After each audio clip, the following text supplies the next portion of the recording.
Restiana Fajar dari calon guru penggerak Angkatan 5 Kabupaten Kendal. Izinkan saya di sini nanti saya ingin berbincang dengan Bapak sebagai kepala sekolah SD Negeri 2 Taman Gede. Nah, nanti di sini saya akan memberikan beberapa pertanyaan, Pak, atau kita akan nanti wawancara terkait dengan pengambilan keputusan. Ya, jadi mungkin selama ini selama Bapak menjadi kepala sekolah ada beberapa kasus yang terjadi di sekolah ini, Bapak. Oh, gitu. Yeah.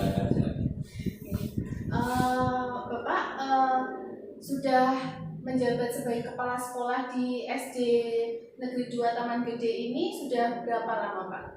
Ya, kurang lebihnya hampir 1 tahun. Sudah 1 tahun ya, Pak itu. Berarti baru ya, Pak ya? Baru, saya baru. Oh iya. Tetapi untuk kepala sekolahnya juga baru atau baru 1 tahun, Pak? Sebagai kepala sekolah? Sebagai kepala sekolah saya termasuk baru. Oh, baru juga. Ya.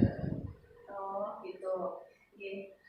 Bapak, di sini ada pertanyaan, ya. Saya ajukan pertanyaan. Selama ini, bagaimana Bapak dapat mengidentifikasi kasus-kasus yang merupakan dilema etika atau rujukan moral, Pak? Oh, ya. Ya, dalam mengidentifikasi. Ya, baik. Selama saya menjadi kepala sekolah, memang belum begitu banyak ya, tapi mesti pernah saya menjumpai kasus di mana saya bekerja. Dan dalam menghadapi kasus ini tentu memang saya tidak begitu mudahnya mengambil keputusan, terutama saya melihat kasusnya. Jadi setelah saya melihat kasus, saya mencari informasi masukan dari anak buah saya, terutama untuk guru senior. Baru saya menyusun langkah-langkah. Kalau itu saya pandang sebagai kasus yang berhubungan dengan dilema etika, ini tentu saya lebih berhati-hati dalam memutuskan. Pertama, saya musyawarahkan dulu, saya minta pendapat dari rekan-rekan terutama yang senior, baru saya memutuskan. Tapi kalau kasusnya itu dilema moral, ini tentu lebih mudah dalam penyelesaian. Pertama, saya pertimbangkan dampak dari keputusan itu ke depan seperti apa, bermanfaat, berpengaruh menuju lebih baik apa lebih buruk. Ini tentu menjadi pertimbangan kami untuk identifikasi satu dalam kasus di sekolah. Selanjutnya, Bapak, selama ini bagaimana Bapak menjalankan pengambilan keputusan di sekolah Bapak, terutama untuk kasus-kasus di mana ada dua kepentingan yang sama-sama benar atau sama-sama mengandung nilai kebajikan, Bapak? Memang dalam menghadapi kasus seperti itu tidak mudah bagi kepala sekolah seorang pemimpin. Mesti banyak pertimbangan-pertimbangan untuk memutuskan. Ya, jadi melihat kasusnya seperti itu, tentu langkah yang saya lakukan yang pertama memang saya tidak gegabah mengambil keputusan. Jadi langkah saya yang pertama itu mengumpulkan informasi atau fakta-fakta yang ada, kami catat, kami kumpulkan, kami analisa. Ya, saya analisa bersama guru-guru, kemudian saya musyawarahkan. Terus pertimbangan saya memutuskan itu tentu tidak hanya dari regulasi atau aturan-aturan yang mungkin baku, tapi kami juga mempertimbangkan hal-hal yang berkaitan dengan rasa, ya, dengan situasi di mana saya berada, di tempat kerja sekolah terutama. Baru saya memutuskan keputusan atau mengambil keputusan yang jelas. Kemudian langkah-langkah atau prosedur seperti apa yang biasa Bapak lakukan selama ini dalam tadi mengambil sebuah keputusan? Langkah-langkahnya itu seperti apa, Pak? Langkah-langkahnya dalam mengambil keputusan, saya biasanya yang pertama memantapkan kasus itu, artinya mempelajari lebih dalam benar dan salahnya atau lebih jelasnya kasus itu seperti apa. Kemudian yang kedua, saya baru mengumpulkan informasi lebih lengkap, kemudian tentu menyusun langkah-langkah penyelesaian dengan cara memusyawarahkan dengan rekan-rekan kerja. Baru saya menempuh langkah berikutnya, yaitu menetapkan beberapa poin untuk memutuskan. Jadi poin-poin itu dalam rangka mengambil keputusan yang tepat. Jadi itu langkah-langkah dari Bapak ya. Kemudian Pak, hal-hal apa saja yang selama ini Bapak anggap efektif Pak dalam pengambilan keputusan pada kasus-kasus dilema etika? Yang dianggap efektif itu apa saja? Yang saya anggap efektif dalam penyelesaian kasus yang berkaitan dengan dilema etika itu memang kita tetap berpedoman pada aturan atau regulasi yang ada. Yang kedua, ya terutama etika dan rasa itu yang kami kedepankan. Jadi tidak terus begitu mudahnya kita putuskan dengan regulasi saja, karena ini berpengaruh, keputusan yang saya ambil kan tentu berpengaruh ke depan bagi siapa yang terlibat di situ, terutama siswa. Yang kedua juga saya sebagai pengambil keputusan, yang kedua juga guru juga. Jadi itu mesti kami pertimbangkan.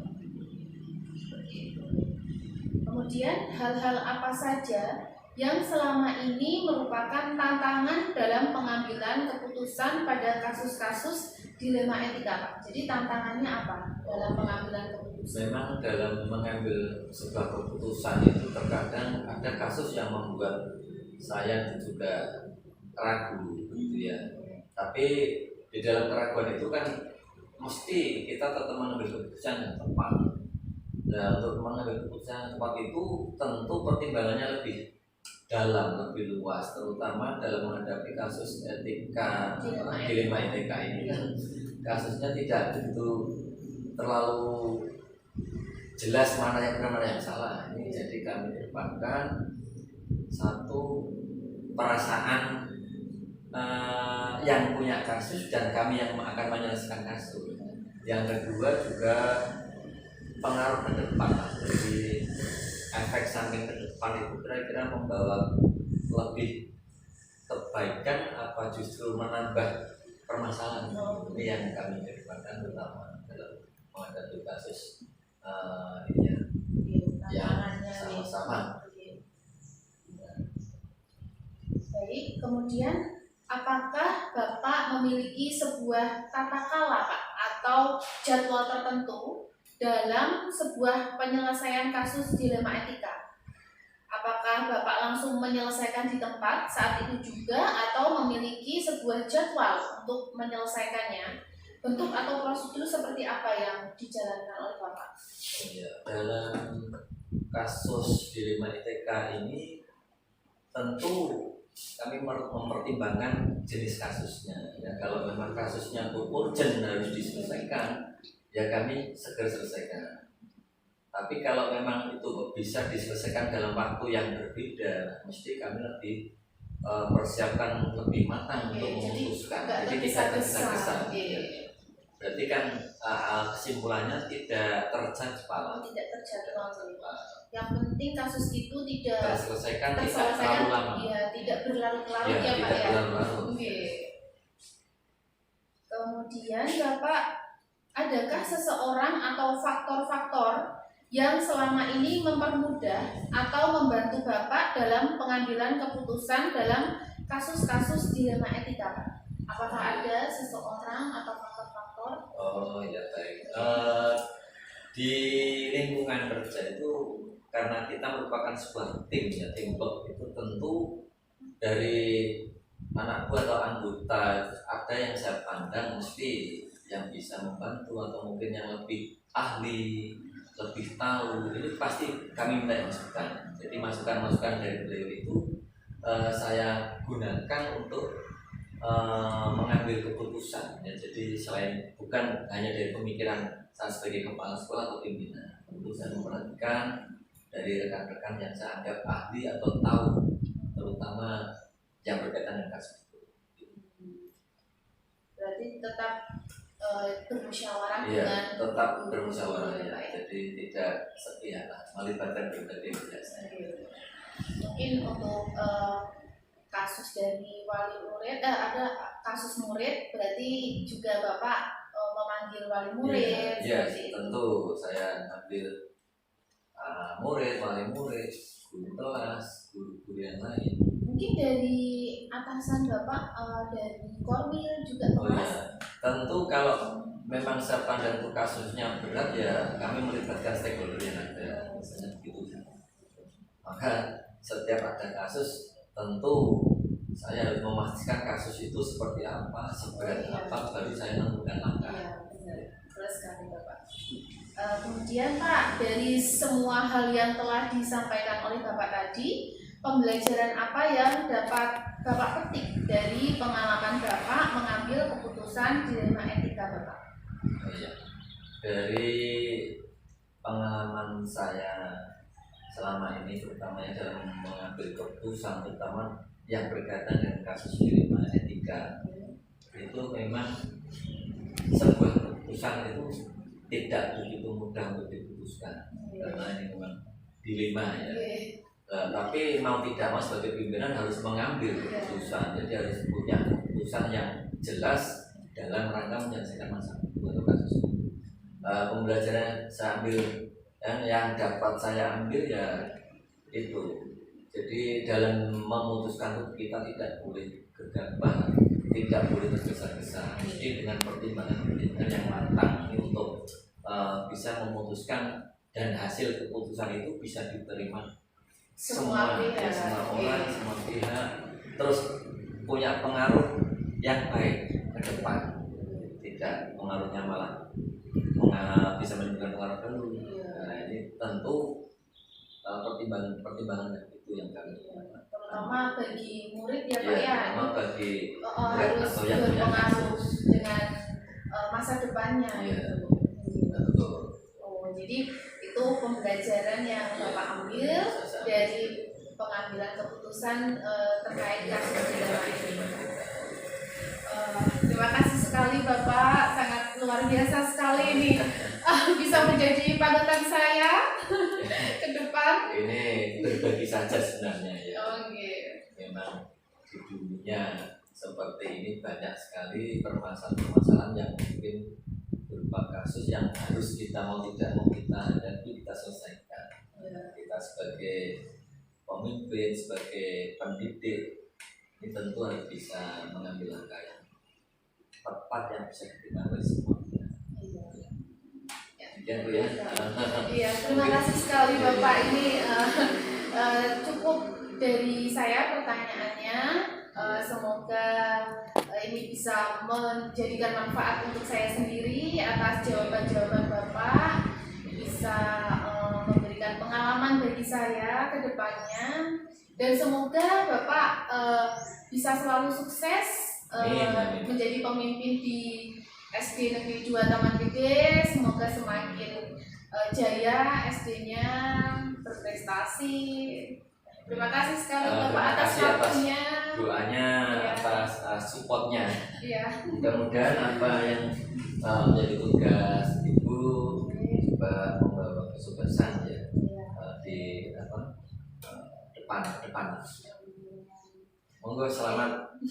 Oke, cukup sekian Bapak dari saya. Assalamualaikum warahmatullahi wabarakatuh. Waalaikumsalam warahmatullahi wabarakatuh. Panggilan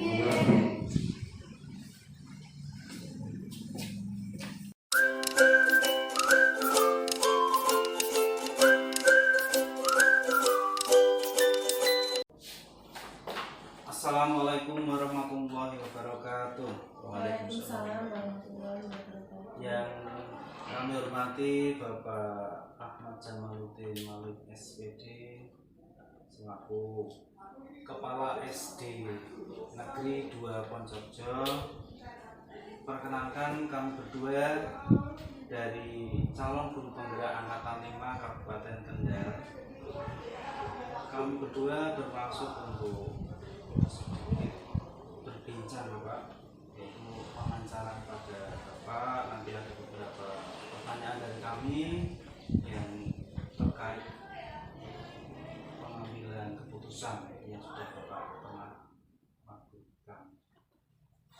Langsung saja Bapak, untuk menyingkat waktu saya akan mengajukan beberapa pertanyaan, nanti akan dilanjutkan rekan saya Mbak Kestiana Fajar dan saya sendiri Aris Mardianto. Terima kasih Bapak atas waktu dan kesempatannya. Langsung saja untuk yang pertama, selama ini bagaimana Bapak dalam mengidentifikasi kasus-kasus yang merupakan dilema etika maupun rujukan moral Bapak? Yang saya ketahui, kalau dilema etika itu adalah kemampuan kita untuk memilih, memilah, dan memutuskan mana-mana yang kedua-duanya sama-sama benar, secara moral, tetapi bertentangan. Itu kalau dilema etika. Kalau yang kedua yaitu tentang rujukan moral, itu pertama kita melakukan suatu memilih, juga sama memilih dan memilah, cuma perbedaannya adalah masalah itu benar atau salah. Itu tentang perbedaan tentang keduanya. Kemudian untuk selama ini bagaimana Bapak dalam menjalankan pengambilan keputusan di sekolah Bapak, terutama untuk kasus-kasus di mana ada dua kepentingan yang sama-sama benar ataupun sama-sama mengandung nilai kebajikan? Sebagai seorang kepala sekolah, dalam mengambil suatu keputusan harus mengikuti prosedur dalam pengambilan keputusan. Tidak langsung diputuskan satu tidak, maka perlu kepala sekolah mengetahui tentang prosedur dalam pengambilan keputusan. Dari besarnya seperti ini, misalnya kita aja mengambil keputusan, mengidentifikasi permasalahan secara benar dulu. Jangan sampai kita salah mengidentifikasi masalah. Nanti kalau kita salah mengidentifikasi masalah, maka jelas hasilnya jelas salah. Itu sangat biasanya seperti itu. Berawal dari identifikasi. Untuk istilahnya Bapak, saya ingin tahu itu langkah-langkah atau prosedur seperti apa yang tadi sudah sedikit Bapak sampaikan itu ya, yang selama ini sudah Bapak Jamal lakukan di sekolah.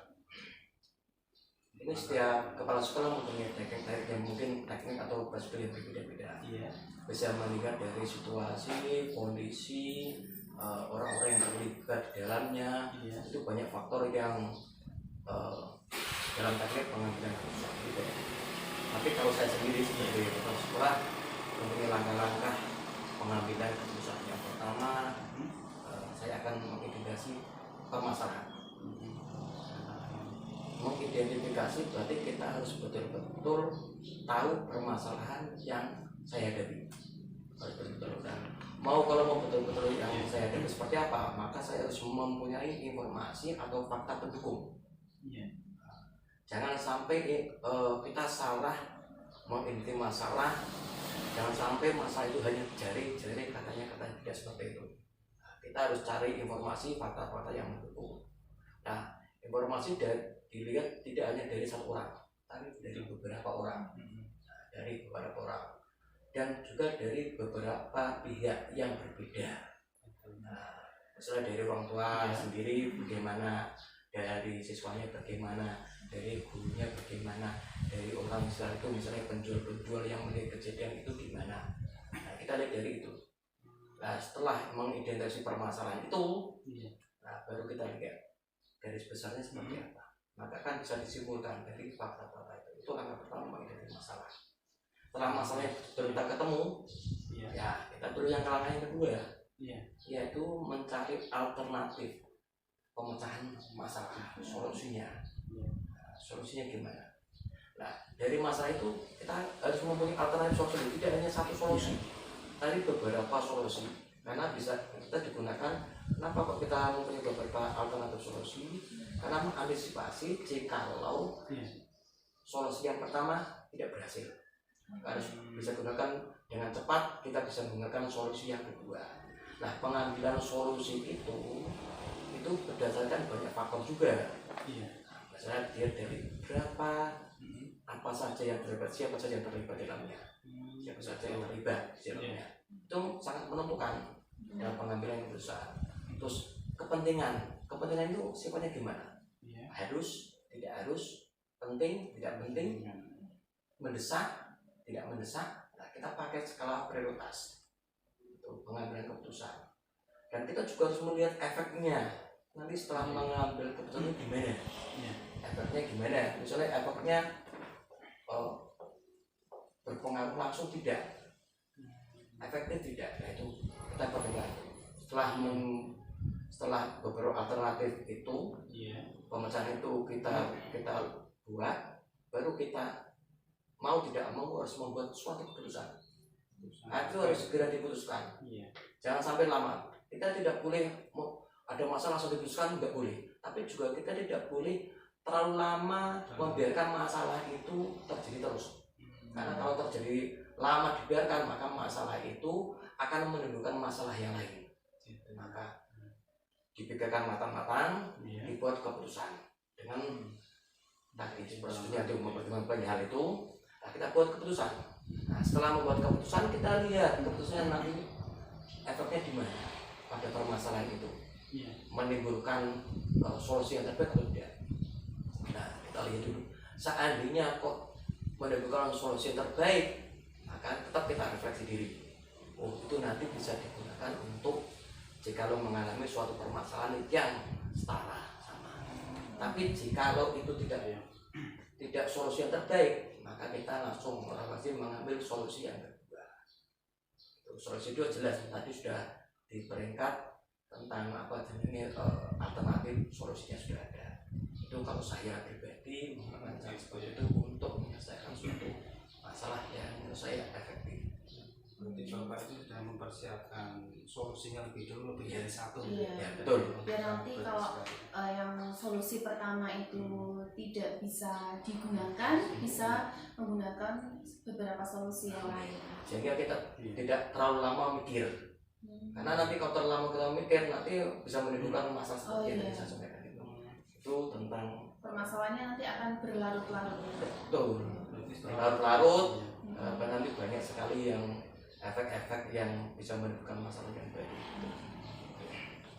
Kemudian untuk hal-hal apa saja yang selama ini Bapak anggap itu efektif dalam pengambilan keputusan pada kasus-kasus dilema etika?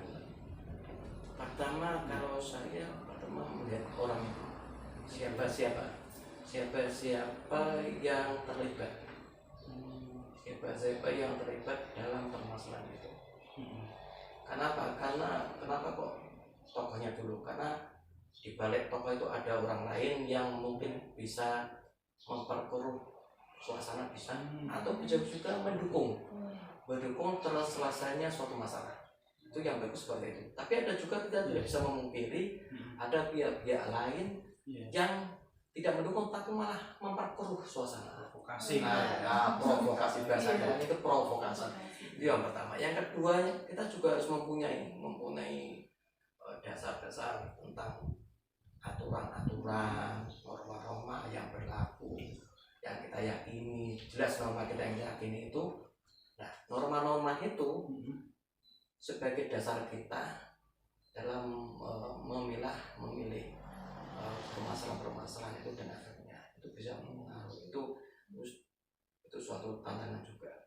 Dan tantangan yang lain yang tidak kalah pentingnya itu saat kita harus berani mengambil keputusan.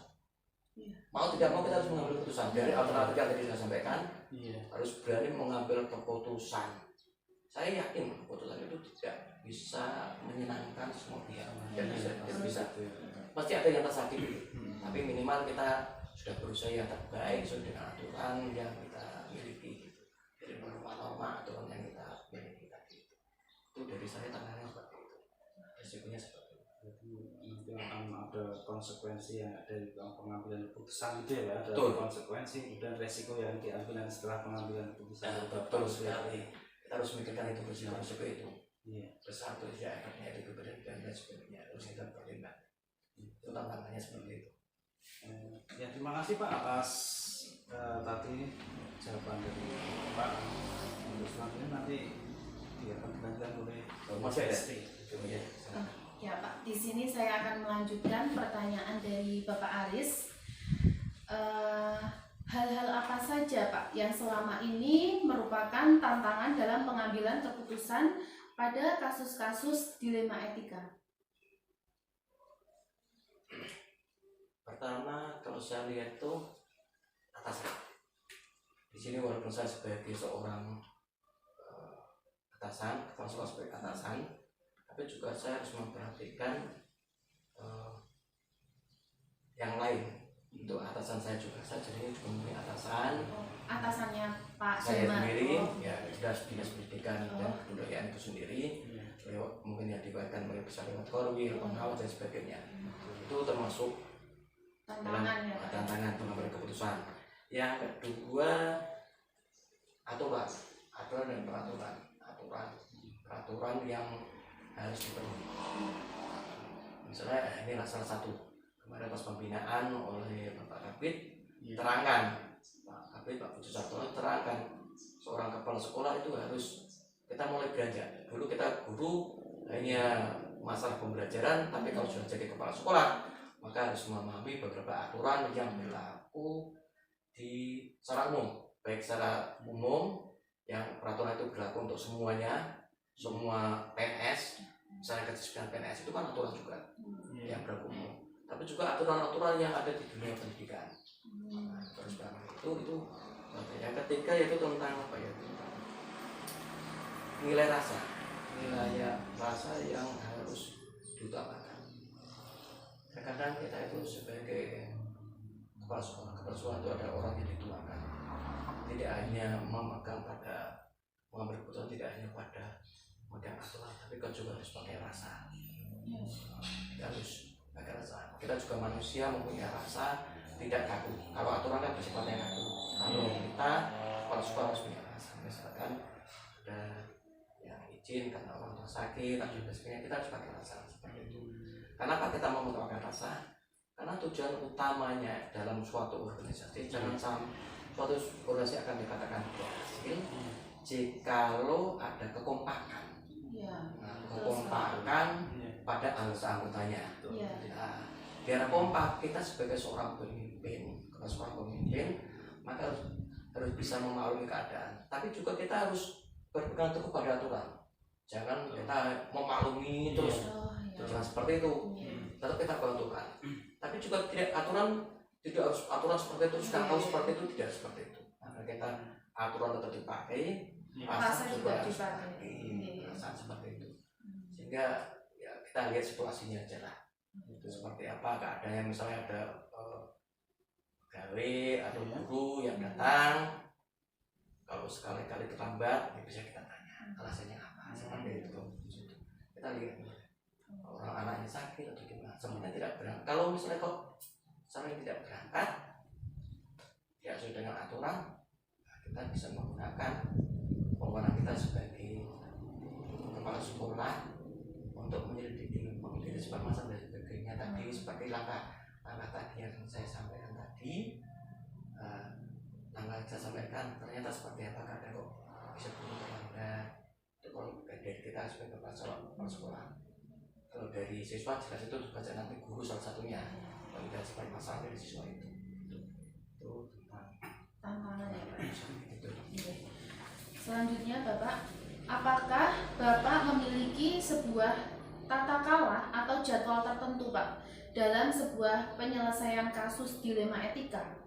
Jadi apakah Bapak itu langsung menyelesaikan di tempat pada saat ada kasus, atau memiliki sebuah jadwal untuk menyelesaikannya? Bentuk atau prosedur seperti apa yang Bapak jalankan? Kalau jadwal itu tidak ada. Saya jadwal tidak ada. Biasanya saya akan, kalau ada suatu permasalahan, Terus biasanya saya akan menganalisa itu. Seperti yang tadi saya sampaikan, jadwal itu tidak ada.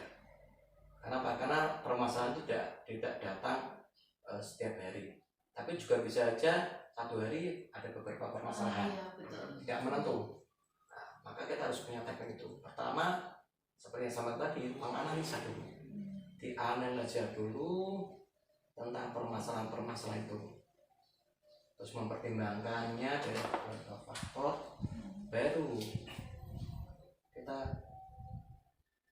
mengambil keputusan. Tapi dalam mengambil keputusan tidak langsung kita aja, banyak faktor tadi yang saya sampaikan tadi itu.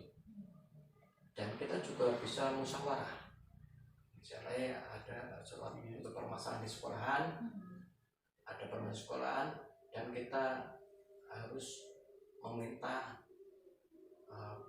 masukan dari beberapa. Kita meminta masukan dari masukan dari orang tua itu sebagai bentuk kita pertama komunikasi kita kepada antara kepala sekolah dengan guru. Karena biasanya guru itu lebih memahami tentang permasalahan yang ada di sekolahan. Itu tentang pengambilan keputusan. Selanjutnya, adakah seseorang atau faktor-faktor apa Pak yang selama ini mempermudah atau membantu Bapak dalam pengambilan keputusan dalam kasus-kasus dilema etika? Apakah ada yang membantu atau faktor-faktor apa yang bisa mempermudah Bapak? Pertama, yang sangat membantu itu rekan guru. Kenapa kok rekan guru? Karena yang sering kita temui sehari-hari itu kepala sekolah kepala sekolah itu adalah rekan-rekan guru. Itu yang pertama, itu sangat membantu dalam proses yang faktor memudah atau membuat suatu keputusan rekan guru. Karena saya kan guru itu kan kita ketemu setiap hari, terus tahu yang bisa kita. Yang kedua itu atasan. Atasan itu yang atasan saya pengawas sekolah atau bapak korwil atau yang ada di atas kita yang lebih paham tentang terutama aturan-aturan itu. Itu atasan. Oh iya, biasanya kepala sekolah itu juga curhat ya Pak ya, sama bapak korwil atau bapak pengawas dalam mengambil suatu keputusan ya Pak ya. Ya, kenapa? Mengantisipasi dan meminimalisir kesalahan. Itu seperti yang tadi saya sampaikan dalam prosedurnya itu tentang faktor-faktor sama seseorang ya Pak ya.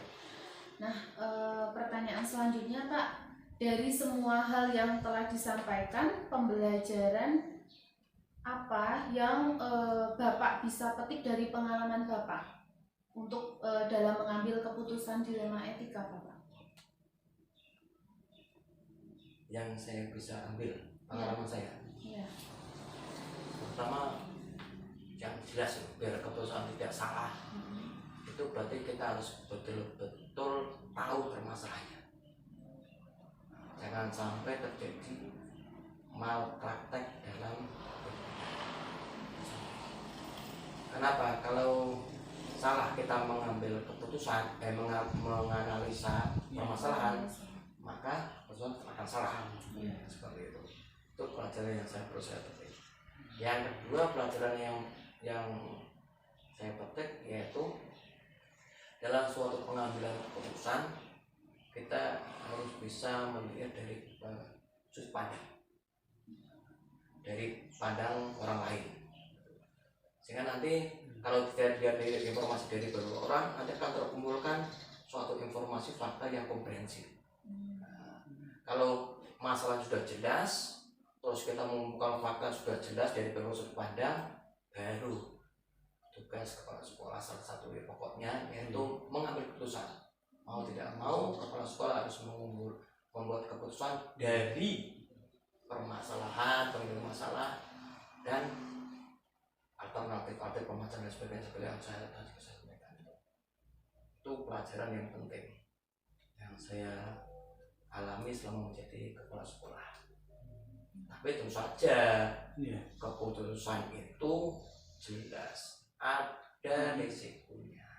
Iya Pak, pasti itu. Tidak mungkin walaupun di sekolah dasar itu hanya maksimal misalnya 10 guru atau beberapa siswa per 200 siswa. Tidak bisa memuaskan semua orang. Iya. Itu tidak bisa memuaskan semua orang, sehingga kita harus siap risikonya. Semua keputusan tetap ada risikonya, walaupun risiko yang terburuk sekalipun itu ada efeknya. Nah nanti risiko itu jelas nanti ada efeknya ke depan. Jangan sampai kita risiko itu kita minimalisir biar tidak menimbulkan permasalahan yang baru. Lebih besar itu ya. Betul. Itu masih ada lagi? Mungkin sudah cukup dari pertanyaan kami Bapak. Ya Pak Aris. Cukup. Ya, sudah cukup. Ya, semoga